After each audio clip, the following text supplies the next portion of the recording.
Higit sa pagbibigay ng trabaho, disenteng hanap buhay ang nais ng pamahalaan para sa bawat Pilipino. Makakasama po natin ngayong gabi ang Secretary of Labor and Employment para pag-usapan ang kanilang mga programa at proyekto. Eksperto sa mga usaping paggawa with 36 years of experience in public policy and governance at labor administration ang ating guest for tonight. Pero bago ang lahat, let's first watch this.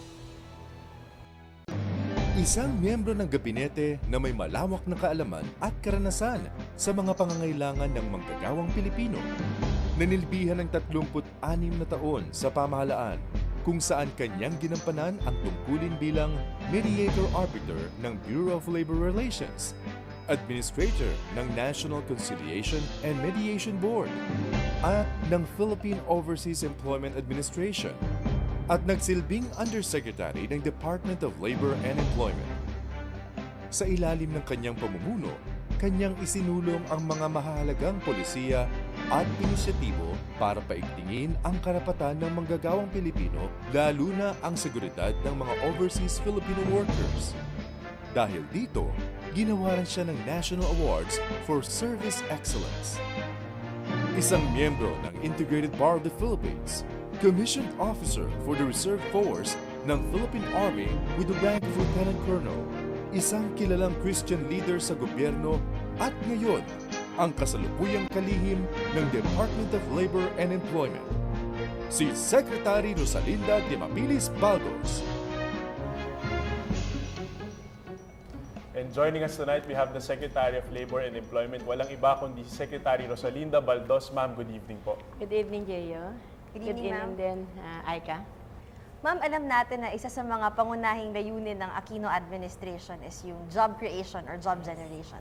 Ano po yung mga proyekto ng DOLE tungkol dito para ma-achieve natin yung sinasabing inclusive growth? Okay, simulan ko doon sa Labor and Employment Agenda ni Presidente. Dalawa ang kanyang goal. Gusto niya makapag-invest tayo ng malaki sa ating human resource as the best asset ng ating bansa so that we can make them employable at saka competitive.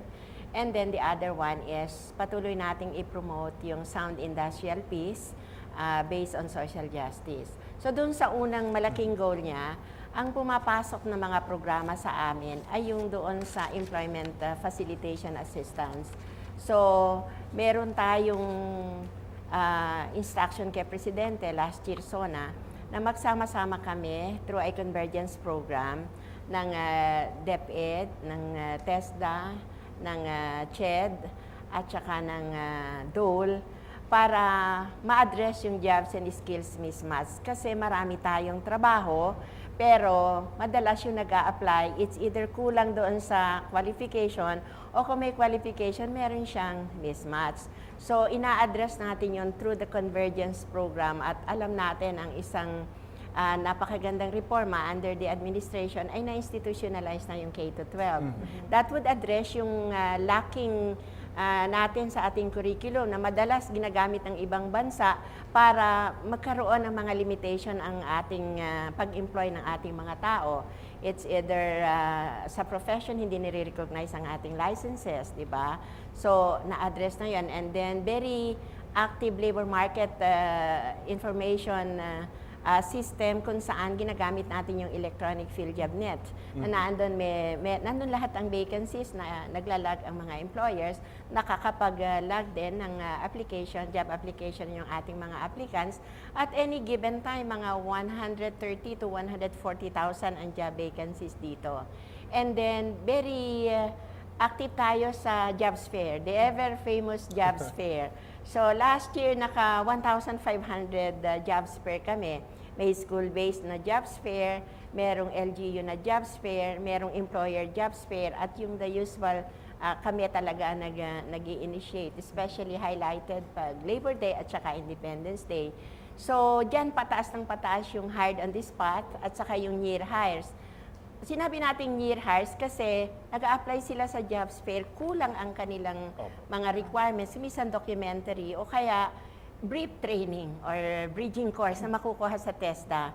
So pag na-comply nila yon, na-qualify na rin sila, nakukuha ang job. So ngayon, nag-register tayo ng 22% na hired on the spot. In the past, mga 12 to 15% lang tayo. So, patuloy ang pag-improve niyan, meaning nag-i-improve na rin yung quality ng ating mga job applicants. And of course, yung career advocacy and career guidance and counseling na part ng Convergence Program. So, tayo ngayon nag-launch ng Career Advocacy Congress, and then ang ating career guidance, naka-network tayo sa lahat ng guidance counselor sa mga schools, colleges, and universities. Mga 2,000 yan, and then on a regional network, mga 200 yan. So, ang lawak ng ating career advocacy and career guidance and counseling. And of course, the program of TESDA na naka-enroll, yung Training for Work Scholarship. Oo. Na basta may kulang ka ng training, then naa-avail yung government-funded Training for Work Scholarship. It bridges yung kakulangan mo from school to the work. So ma'am, ang maganda ngayon, yung convergence na to ay bumubuo ng continuum from study all towards employment. Yes, yes. Opo, that's a good project. Puntahan naman isang aspeto. Meron po tayong online question mula sa Gov at Work Facebook page kay Manuel Esguera. Basahin ko po. Sabi niya, pumunta naman po siya sa aspeto ng decent jobs. Okay. Sabi niya, Madam Secretary, pwede niyo po bang i-clarify why does the minimum wage change in every province? At ano po ba yung basis ng minimum wage para magka-decenteng trabaho? Okay. Ang sistema kasi ngayon, which is based on a law, yung ating rationalization ng wage system, regionalized. And within the region, nakakaroon sila ng ibang level ng minimum wage rate. That's why nababanggit niya yung probinsya. No? So yun ang system natin. Unless na ma-amend, regionalize siya. Wala tayong national minimum wage. Of course, except the new Kasambahay law na nag-start tayo with a minimum wage sa ating mga domestic helper. But the rest of the workers would have regionally fixed wage, and within the region, as I said, depende sa municipality or provinces, pwedeng iba-ibang rates. The idea kasi is to take into account yung existing socio and economic conditions in the region for purposes of allowing workers to be able to address yung kanilang cost of living. In the same way as yung employers, parang incentive naman, they have a choice. Kung gusto nila dun sa mas mababa na kaunti na lugar dito sa ating bansa, probinsya, or syudad, or region, then they have a choice. So yun ang rational doon. But generally, ang kinoconsider para maging decent wage ito is yung cost of living na sinasabi ko, yung inflation rate. Kasi we are talking of minimum wage. Ang kailangan mo, hindi na i-erode yung purchasing power mo because of inflation and the rise in the prices of basic commodities. So we take into account the cost of price index, the consumer price index, yung basket of goods, both the non-food and the food items. And then of course, yung poverty income threshold.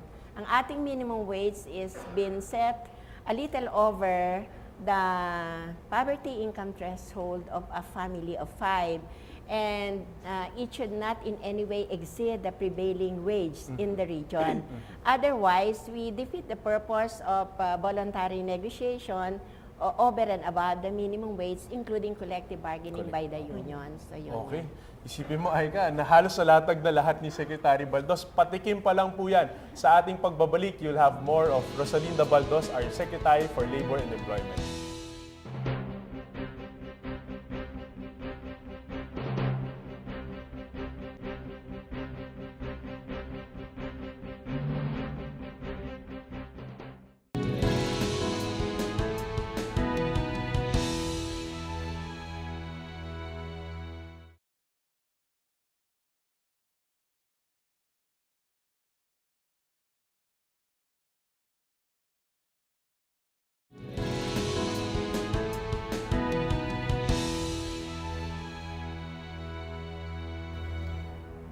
And you're still watching Gov at Work with Labor Secretary Rosalinda Baldos. Ma'am, punta naman tayo sa international scene. Malaking usapin po itong ASEAN integration in 2015. How do we ensure na competitive pa rin yung labor force natin sa bansa? Okay, magandang tanong yan. Very current yung issue na yan kasi instead of 10 economies talagang in 2015 para mag-i-integrate sila, and we talk of one big regional economy. This is 2 years' time, ano? 2 years. So 2015. So, dahil lang sinasabi nga ni Presidente, yung ating best asset is our human resource.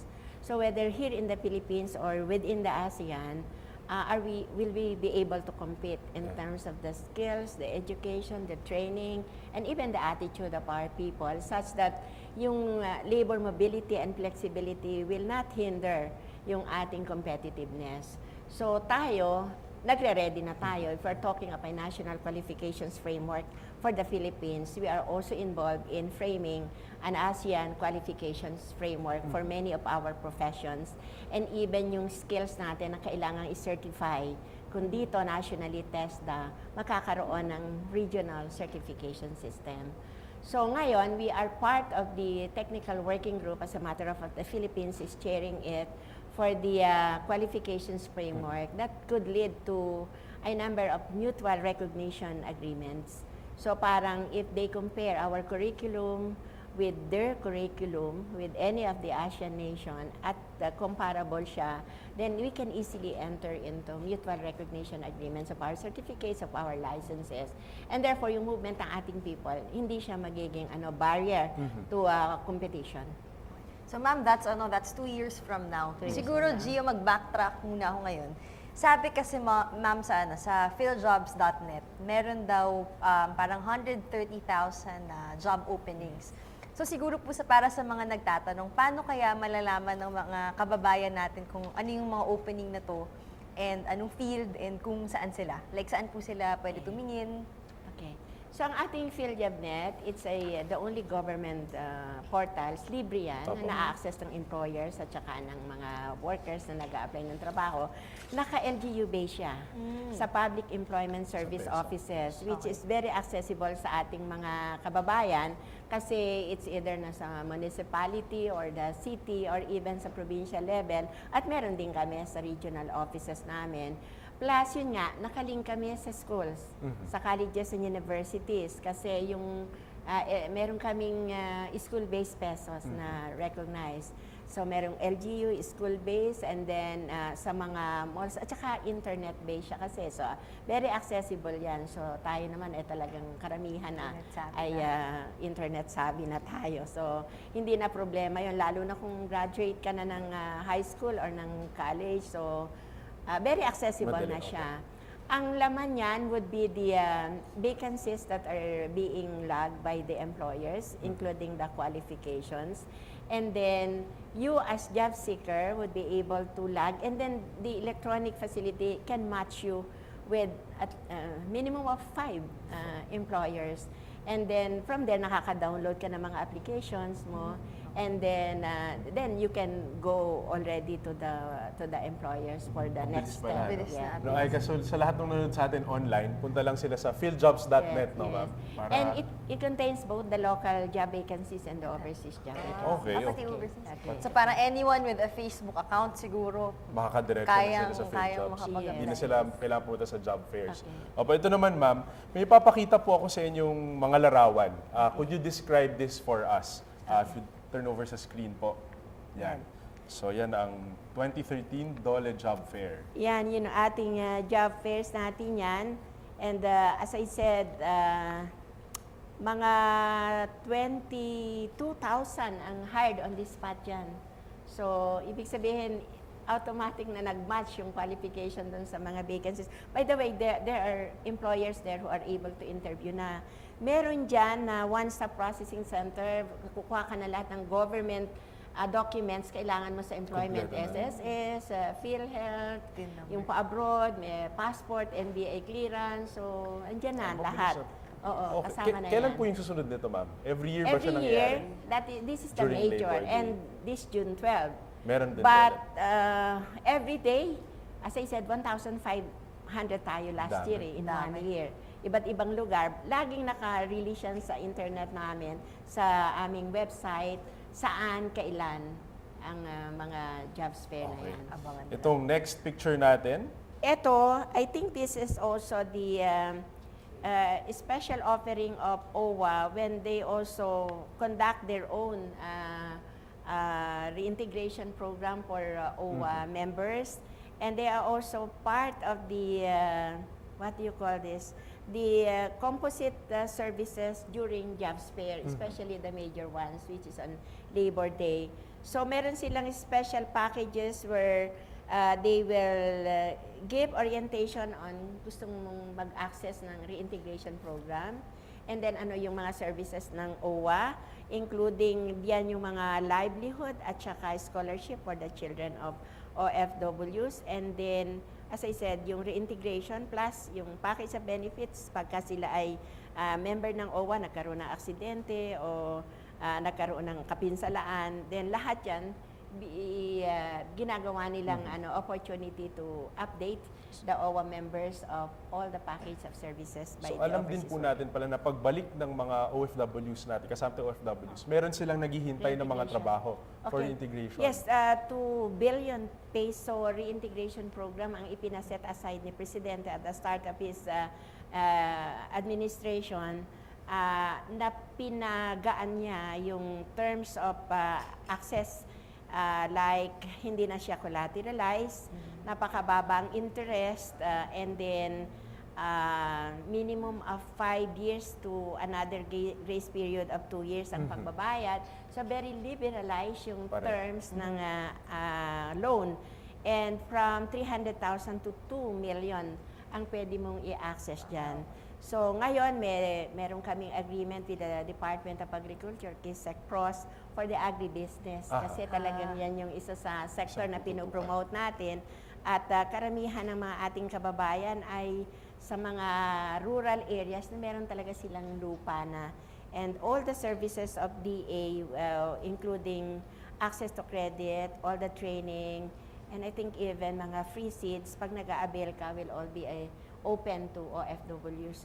We will be going to Milan and Turin together with SEC Alcala to really drumbeat the reintegration program kasi 'di ba si Presidente ang gusto niya unti-unti nang makabalik dahil umaayos ang ekonomiya, and then may facility nga kung gusto nila nang mag-start ng negosyo.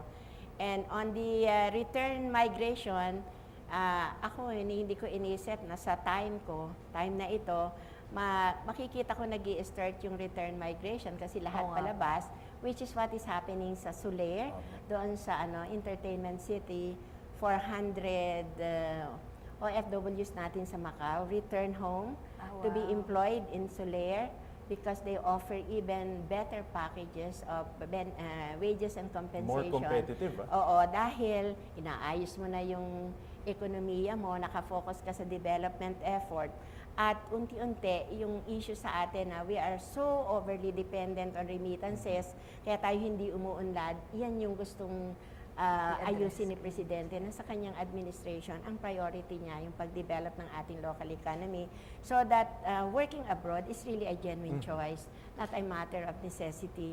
Kaya yon, meron na silang choice.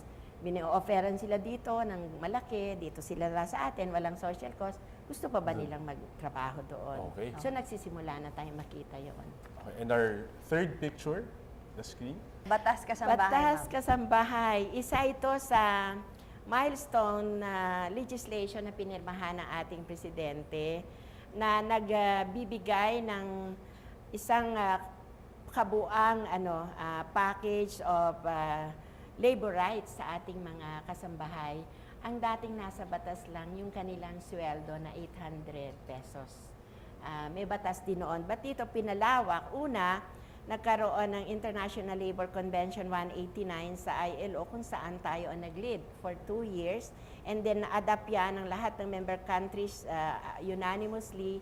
After that, iniratify ni Presidente yan ng napakadali.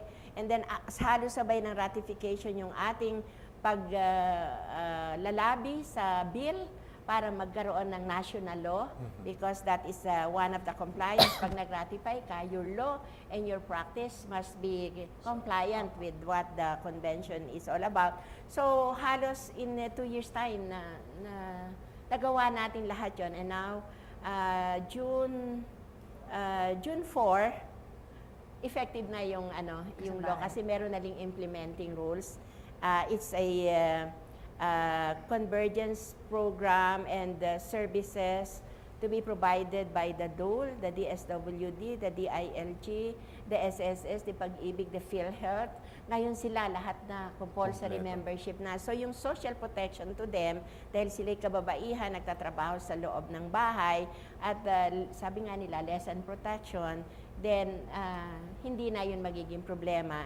And this also matches our protection policy for our vulnerable OFWs who are also women workers in different countries overseas. And just the other week, I came from Saudi Arabia to sign the labor agreement on the protection of our domestic helper, where they recognize yung ating $400 na minimum wage. Tapos i-open na sila ng bank account. So makikita na natin kung talaga nagbabayad sila ng $400. Kasi yung $400 ng POA administrator ako, 2006, nandiyan na yung reform package. Pero kadalasan sa papel lang, hindi sila talaga nababayaran ng tama. But now, under the labor agreement, ipapag-open sila ng account. Yung passport na laging kinukuha sa kanila, yung ECAMA, ngayon, nasa possession na nila, meron na silang leave within the day, at saka leave within the week. So may mga rest days na sila ngayon, nawawala na yung issue ng excessive working hours, and then yun nga, yung free movement nila, dahil hawak na nilang kanilang passport, ang kanilang ikama, then wala nang masyadong restraint doon. Tapos kung matapos ang kontrata at i-rehire sila, hindi lang libre yung pamasahe, dadagdagan ka pa ng 1 month na salary na tapos yung ano mo, yung pabalik mo sa kanya, lahat ng gastos sa kanila rin. And then meron na silang mga vacation leaves talaga. Nakita natin, Aika, yung comprehensive approach to it from the aspect of social protection, universal healthcare, binibigay natin sa ating mga manggagawa. Maraming salamat, Sec. Sa pagbabalik, we'll have more of Secretary Baldos. Wag po kayong aalis.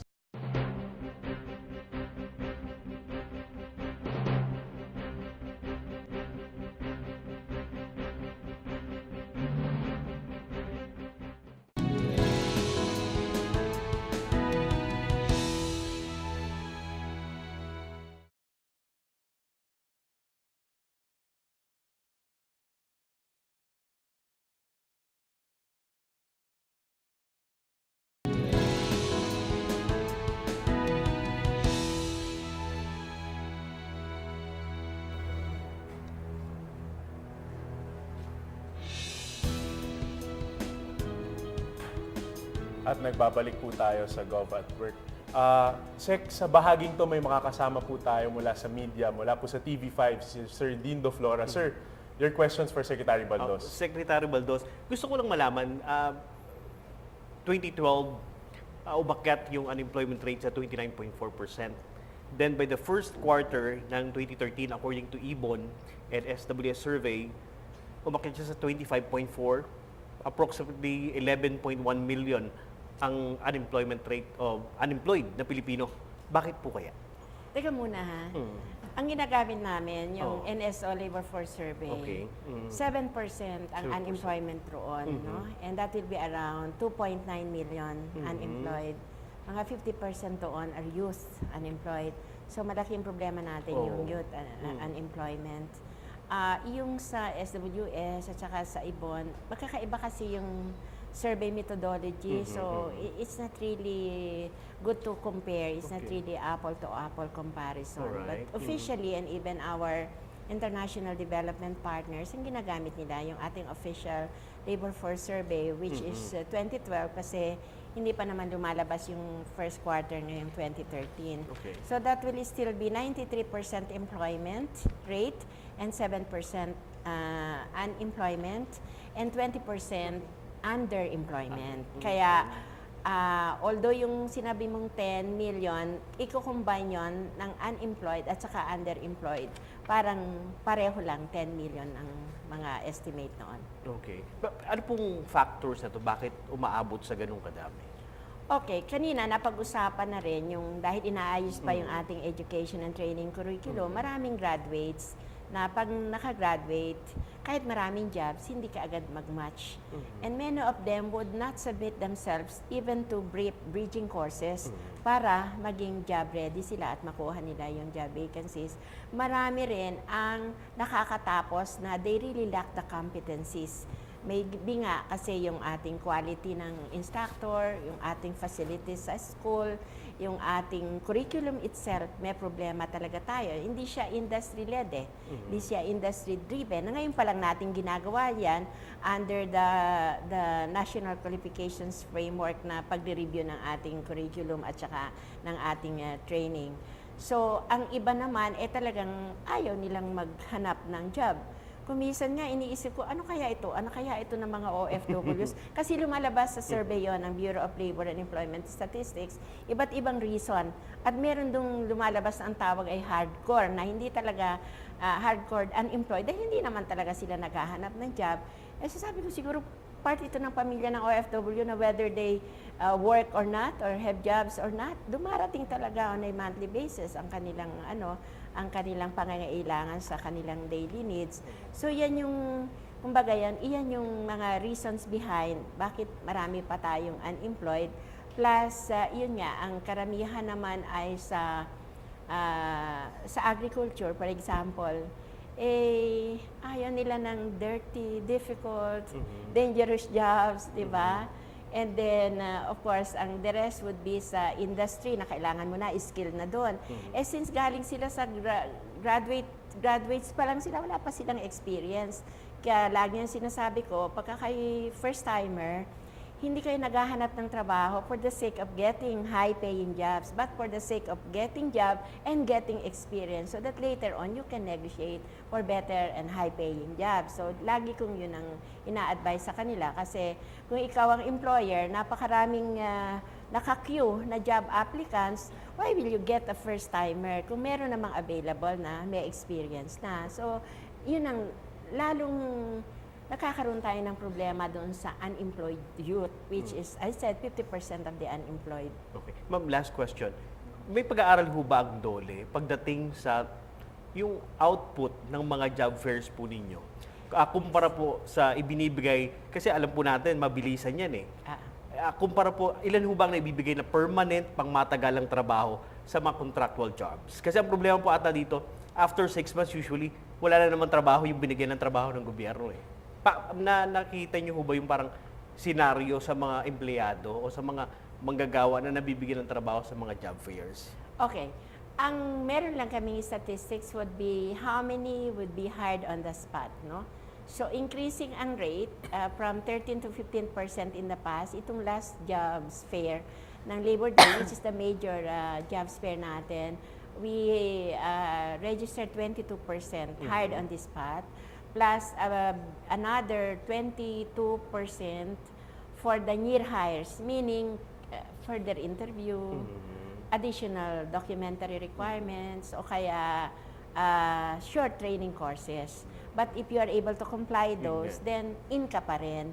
Yung quality ng jobs, After I was 6 just months. meeting the team, the local employment team, and I was really asking the question, yun bang ating nai-employ, ilan yung permanent or regular at ilan yung casual or contractual or ilan yung parang part lang ng emergency employment.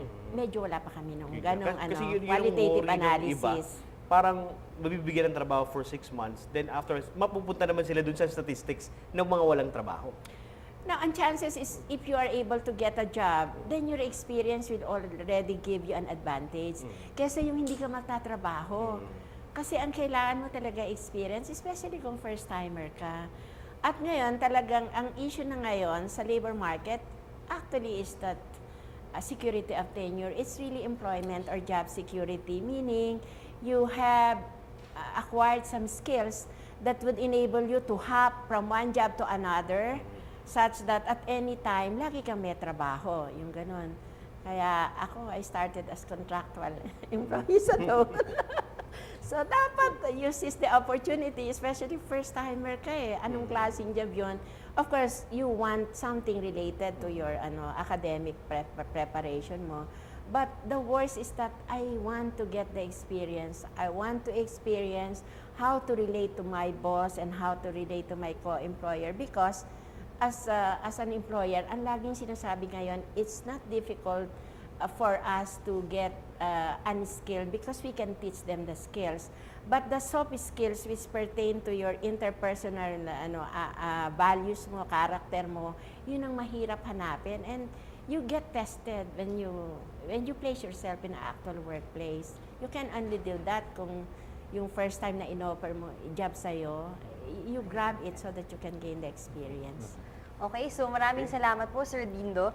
When we come back, let's know more about Secretary Baldos. Pag po kayong aalis.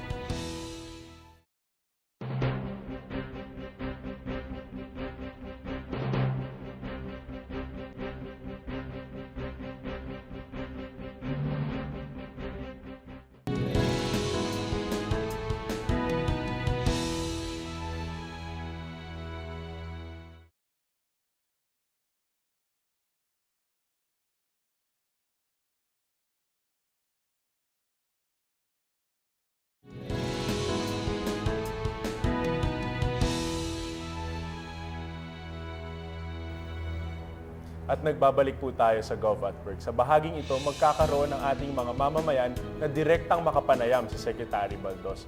Ma'am, simulan po natin kay Lou Dayanan, isa pong empleyado ng gobyerno. Lou, your question? Good evening po, Secretary Baldos. Good evening, Ano po ba ang policy ng DOLE on overtime pay sa mga call center agents during special holidays? And kung may bagyo man, kasama din po ba sila kapag na-declare ng work suspension? Okay, ang mga empleyado na nagtatrabaho sa call centers, entitled sila sa lahat ng benefits na itinatalaga sa labor code. So, overtime pay, holiday pay, 13-month pay, of course yung minimum wage na doon, mataas naman talaga doon.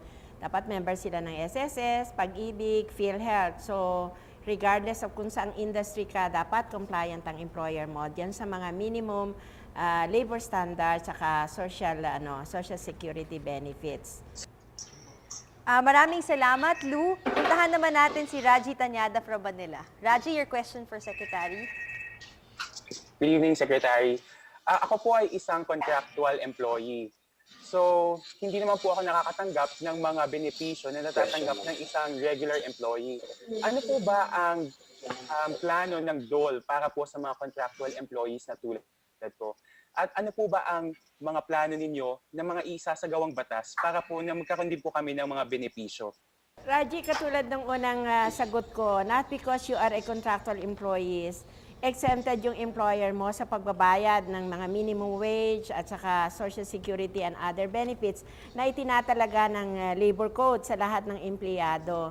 As a matter of fact, day one, dapat naka-enroll kayo sa SSS, Pag-ibig and PhilHealth, in addition to your entitlement on sa minimum wage, overtime pay, mga ganon. Dapat naka-spell out yun sa iyong kontrata. Pero kung ang sinasabi mo, yung madalas ngayong naririnig na yung contractualization na ginagamit to circumvent yung pagbabayad ng tamang benepisyo such that hindi na pinapaabot yung kontrata ng 6 months, tineterminate na ng 5 months, tapos repeated ang hiring, hindi yun pinapayagan ng ating batas.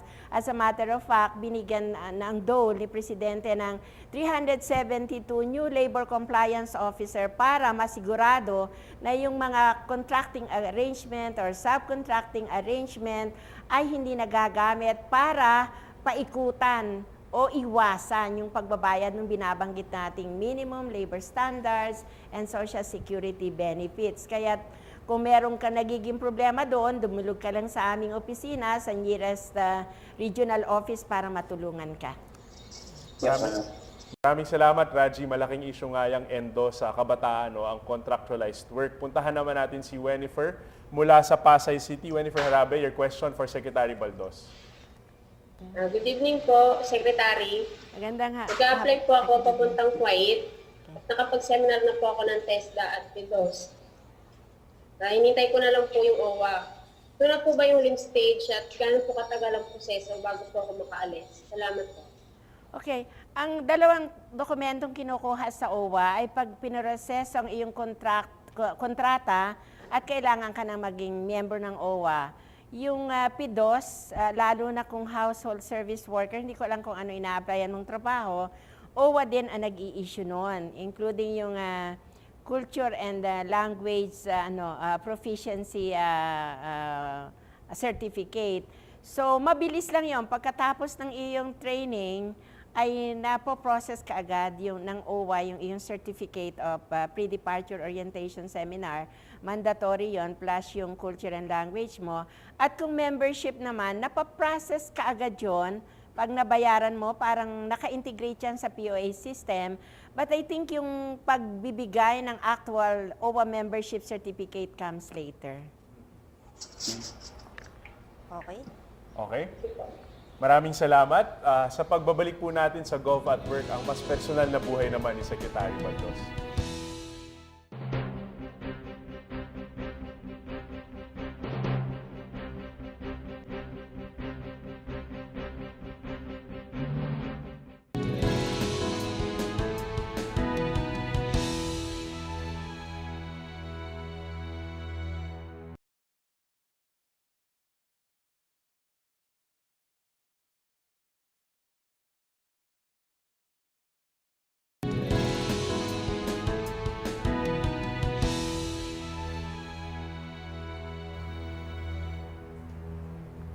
Welcome back sa Gov at Work, Aika. Ito na yung pinaka-hinihintay ng ating mga viewers. Ito yung favorite natin na ayaw sagutin usually ng mga interview natin. Ito yung isa pang recurring question. Mukhang sa mga babaeng cabinet secretaries lagi ito itinatanong. First question po, ma'am, ay kung hindi po kayo isang government official o isang public servant, ano ang inyong dream job? Pagturo. Even yung gagawin ko, gusto kong gawin after my retirement, yung back to organic farming, but basically to develop yung parang set up mga demo farm so that I can teach farmers on the new and modern way of farming. Kasi wala na halos bumabalik na mga estudyante o nag-i-enroll sa agriculture, sa farming, and related courses kasi ang na-retain sa kanilang isip yung the old traditional way of farming na napakahirap. But now we have so many technology to upgrade the agricultural industry. At yun ang gusto kong gawin. Setting up mga demo farm and learning new technologies and sharing it with the farmers. And it's more of a ministry rather than a business. Ayos. Ito naman, ma'am, next question po. Alam kasi namin na busy kayo at mabigat yung role nyo bilang kalihim ng DOL. Ano naman po yung ginagawa nyo para ma-relax? Basically, I have to balance everything by feeding my soul and my spirit. So, medyo spiritual yung the other side of me. Nako. Ito naman, ma'am, maraming lumalabas ngayon na sini sa takilya, no? Ano po yung top 3 favorite movies ninyo? Nako, I have not updated myself on the... kahit hindi recent. Actually, I am hopelessly romantic. Mahilig In pala kayo terms sa of the kind of movie that I would enjoy so much, I would remember Sound of Music, for example, by Judy, at saka with music ngayon. Nasa college na ko yung love story ni Ali Macro.